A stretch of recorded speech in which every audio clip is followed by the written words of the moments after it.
Good morning, my brothers and sisters. Let us once again remind ourselves to be aware of the holy presence of God and to ask His grace to help us, to sustain us in our daily mission, and our daily activities, to sanctify our days, our life, our families, and to help us understand the concept of salvation as we do our mission, as we go along the way of life, especially when we experience some trials or hardships or difficult situations along the way. We have to face this world, we have to face this love with the knowledge, or we face this life with the knowledge of God's love and mercy.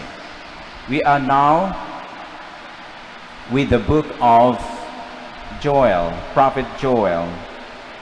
The book of Prophet Joel, and the first reading is reminding us that the gift of salvation, or the concept of salvation, passes through the gift of conversion. How is our heart now? How is the heart of everyone? Is there this awareness of God's holy presence? If yes, there is the disposition to conversion.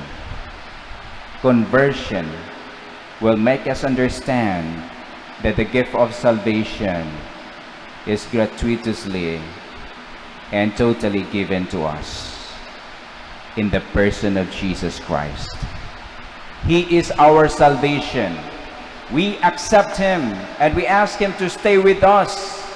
And through the gift of faith, we also ask Him to stay, to be there with Him, so that we'll be strong, we'll be protected, and we will not be drawn by the power of demon. Yes, Prophet Joel is helping us to understand this concept of salvation and conversion. Just like his message to the people Israel, if you don't return to God, you will not understand the gift of salvation. You will not have in your life, in your days, in your communities, in your life, in your celebration, that gift of salvation. So please turn to God and you will receive divine favors, divine gifts. Not only divine favors, but also the fertility of the land.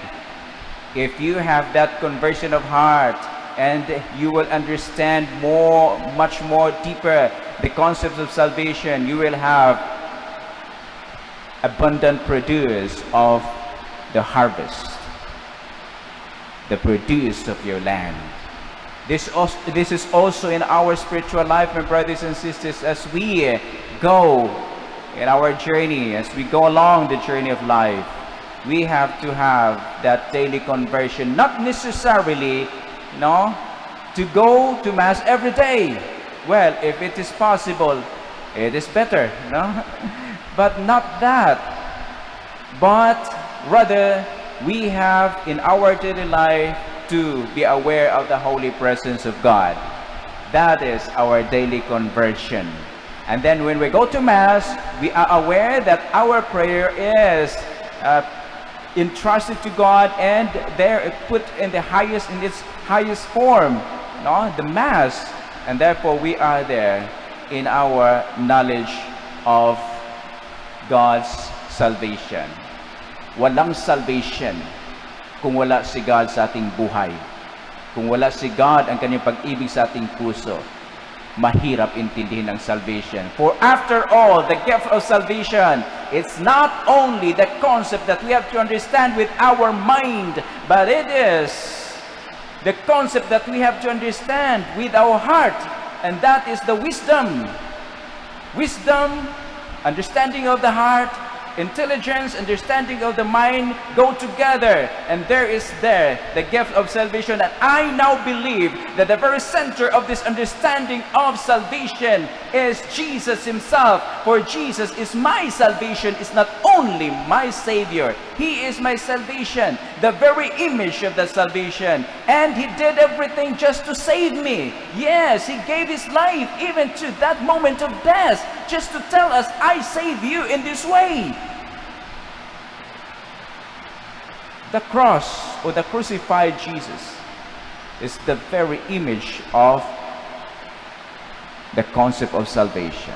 And here in the gospel, we are also reminded to see Jesus, to contemplate the goodness of God in him as he drives out demon in the gospel. He is driving out demon. That is the act of God's love to defend the person from evil spirits. But those people did not recognize Jesus as the Savior sent by the Father. They did not recognize him as the Son of God. They did not recognize him as the very power and the gift of salvation for the entire humanity. So what they did?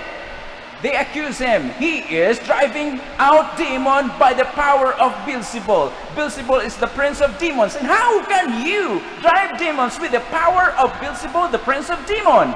So if I drive out demon by the power of demon, demon will be divided in itself. My brothers and sisters, the challenge is, are we like those followers of Jesus? Not followers of Jesus in the sense that I will follow you because I love you, I believe in you. I follow you because I have to find the foul words from you, and then from you, and then I will see if you are doing these things, and I will accuse you. Who are we? Are we truly the followers of Christ for love, or just to accuse him? That's very dangerous, you know, because of that false accusation, he was put to death. And what about us?